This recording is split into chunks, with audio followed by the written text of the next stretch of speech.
Hello बच्चों, कैसे हैं आप लोग। आशा करती हूँ कि आप सभी अच्छे होंगे। बच्चों, शुरू करते हैं आज का अध्याय काल। काल यानी समय, ये हम सबको ही पता है। तो आइए इसको विस्तार पूर्वक जानें। निम्नलिखित वाक्यों को देखिए। पहला है बारिश हो चुकी है, बारिश हो रही है, बारिश होने वाली है। क्रिया के जिस रूप से उसके होने या करने के समय का बोध हो उसे काल कहते हैं। उपर्युक्त वाक्यों में रंगीन शब्द क्रिया हैं। इनमें हमें उस समय का बोध होता है जब वे संपन्न हुई थी अथवा होंगी। इन्हें 3 वर्गों में बांटा जा सकता है।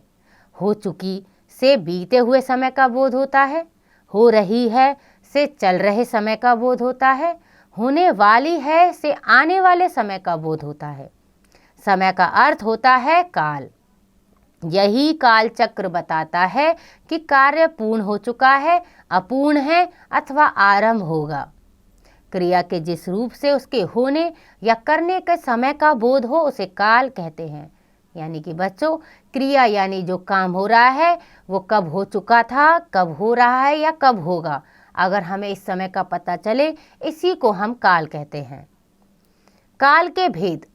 तो बच्चों, काल के 3 भेद होते हैं: भूतकाल, वर्तमान काल, भविष्यत काल। आइए एक एक करके तीनों काल के बारे में जानें।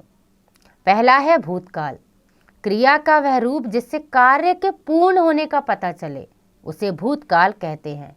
यानी कि जब हमें पता चले कि काम हो चुका है। जैसे नंदू गया, निक्की आई, मैं यह पुस्तक पढ़ चुका था, शाम को राहुल गृह कार्य कर रहा था। भूतकाल के बच्चों भेद होते हैं।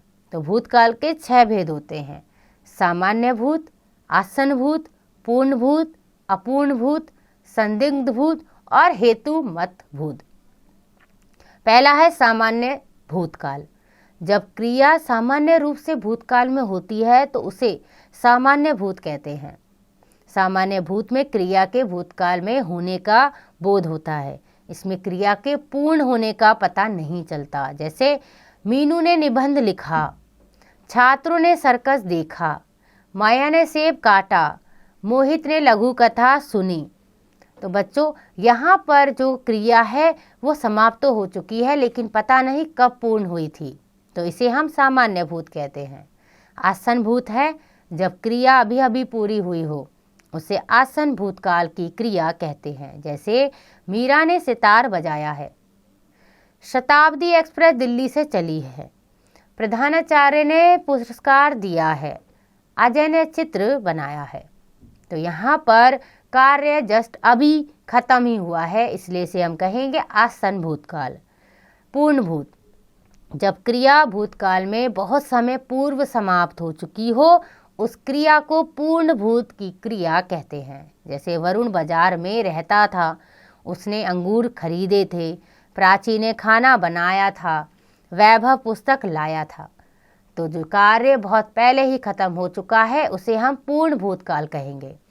अपूर्ण भूत। जब क्रिया भूतकाल में आरंभ हो चुकी है और अभी समाप्त न हुई हो उसे अपूर्ण भूत की क्रिया कहते हैं। जैसे ठंडी हवाएं चलती थी, नरेश खेल रहा था, हरभजन गेंदबाजी कर रहा था, किसान धान बो रहे थे। यानी कि ये क्रिया भूतकाल से शुरू हो गई है और अभी तक चल रही है, इसे हम अपूर्ण भूतकाल कहेंगे। संदिग्ध भूत। जिस क्रिया के भूतकाल में पूर्ण होने के विषय में संदेह हो यानी डाउट हो उसे संदिग्ध भूत कहते हैं। जैसे रूपा विद्यालय के लिए चली होगी, रेल इलाहाबाद पहुंच चुकी होगी, दूध वाला आ चुका होगा, बस चली गई होगी।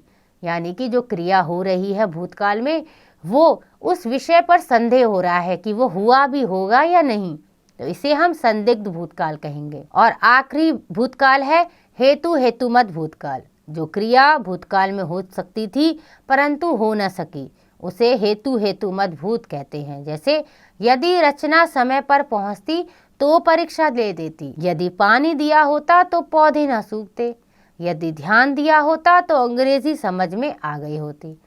तो जो क्रिया भूतकाल में हो सकती थी लेकिन हुई नहीं है उसे हेतुमत भूत कहते हैं। आइए पढ़ते हैं काल का दूसरा भेद वर्तमान काल।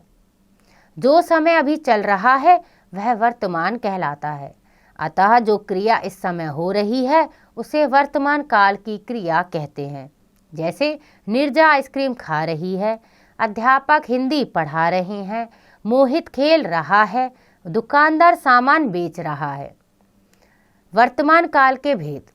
वर्तमान काल के 3 भेद होते हैं: सामान्य वर्तमान, अपूर्ण वर्तमान, संदिग्ध वर्तमान।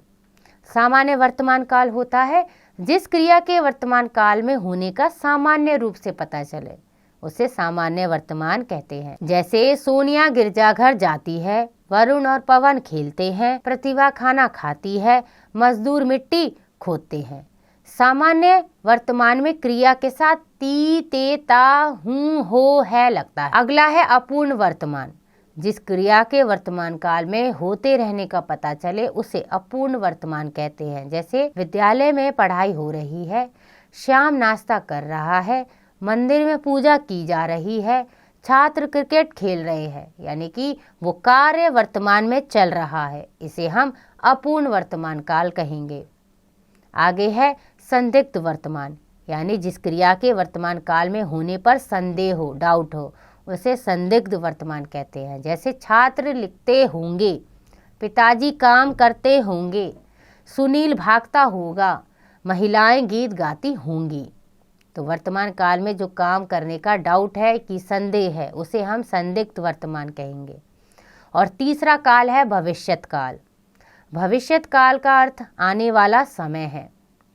अतः क्रिया के जिस रूप से उसके भविष्य में होने का पता चले उसे भविष्यत काल कहते हैं। जैसे कि कामना नाचेगी, नमन और गौतम मुंबई जाएंगे, मैं पढ़ूंगा, पुजारी पूजा करेगा। तो बच्चों, भविष्यत काल के भेद। भविष्य काल के 2 भेद होते हैं: सामान्य भविष्यत, संभाव्य भविष्यत। सामान्य भविष्यत काल होता है जब क्रिया के जिस रूप से उसके भविष्य में सामान्य रूप में होने का पता चले उसे सामान्य भविष्यत कहते हैं। जैसे विद्यार्थी मिलकर गीत गाएंगे, रामकिशोर लस्सी पिएगा, अल्पना चित्र प्रतियोगिता में भाग लेगी, अकेले कैसे कर्नाटक जाओगे। तो ये सामान्य रूप से क्रिया हो रही है जो भविष्य काल में होगी। सामान्य भविष्यत बताने के लिए मूल क्रिया के अंत में एगा, एगी, एगे, ओगे, यूंगा, उंगी लगाते हैं। और दूसरा है संभाव्य भविष्यत काल। क्रिया के जिस रूप से उसके भविष्य में होने की संभावना का पता चले उसे संभाव्य भविष्यत कहते हैं। जैसे शायद हमारी कक्षा चिड़ियाघर देखने जाए, शायद गौरी हमारे घर आए, हम शायद कानपुर जाएं, मैं शायद कंप्यूटर सीखूं। तो यहाँ पर भविष्य में होने वाली क्रिया में कोई संभावना है कि शायद वो हो, तो इसे हम संभाव्य भविष्यत काल कहें। आपने सीखा काल क्रिया के समय का बोध कराता है। काल के भेद: भूतकाल, वर्तमान काल, भविष्यत काल।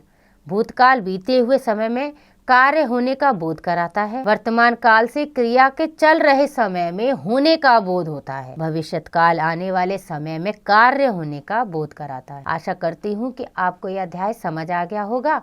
इसका अभ्यास आप स्वयं कीजिएगा।